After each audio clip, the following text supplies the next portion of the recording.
المنځ رانه پاتې شو. لیکوال اسلام جمال، ژباړن مفتی رفیع الله نعمانی، آواز حافظ همدرد. څو کلونه مې دغه عادي کاریګر لیدو چې له مخه یې مسکا نه ورکېده. په هر ځل ورته کتلو مې خوښي احساسوله او په لیدو یې په ما کې مثبت بدلون رامنځته کېده. د اذان په اورېدو به یې دوکان بنداوه او په ارامو ګامونو به جومات ته روانېده. ډېر کم به چې کله زه جومات ته لاړم، هغه به له اوداسه وروسته د جومات د دیواله څنګ ته په لمانځه درېده او تر اقامت ویلو وړاندې به یې څو رکاته لمونځ کاوه. خو دا لمونځ نه، بلکې یو ځانګړی حالت و. د ده او رب ترمنځ یې د عشق حالت او بل ډول لمونځ و. ما به یې پټ زګیروی اورېد، نو د دا ډول حالت ارمان او هیله به مې کوله. په خپل لمانځه کې به داسې ډوب و چې ګواکې هیڅوک نه ویني. آرام، ډاډه او مات به و. په یوه رکات کې به یې دومره وخت تېراوه لکه نور یې چې په 4 رکاتونو کې تېروي. اوږده رکوع، تر رکوع وروسته اوږده ولاړه او د 2 سجدو ترمنځ به یې اوږده ناسته کوله. ما به له ځان نه وپوښتل دی څه وایي؟ آیا داسې اذکار یې زده دي چې د نورو نه دي زده؟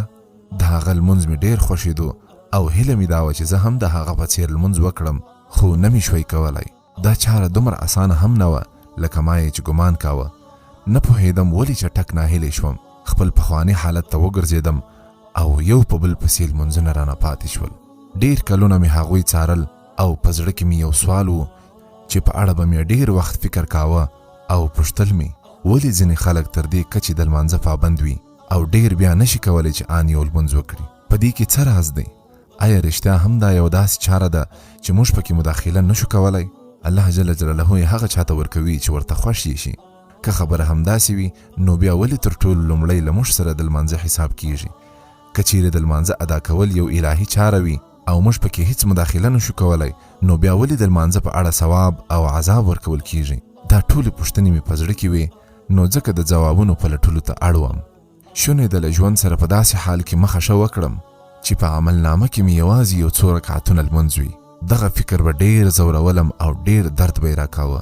هوډ مې وکړ چې له هغو کسانو وپوښتم چې ډېر لږ ترې لمونځ پاتې کیږي، څو په رازونه یې پوه شم او همدغه رنګه په عام ډول په ژوند کې د بریالیو خلکو خویونه او عادتونه مې مطالعه کړل. هغوی چې پر لمانځه په ټینګار کولو کې بریالي دي او هغوی چې د ژوند په نورو ډګرونو کې بریالي دي، حالت یې بدل کړی او کارنامې یې پرېښي دي. د دواړو ډلو د صفتونو او عادتونو ترمنځ مې ډېر لوی ورتوالی وموند.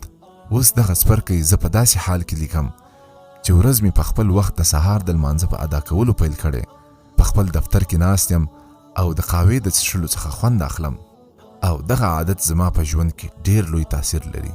والسلام.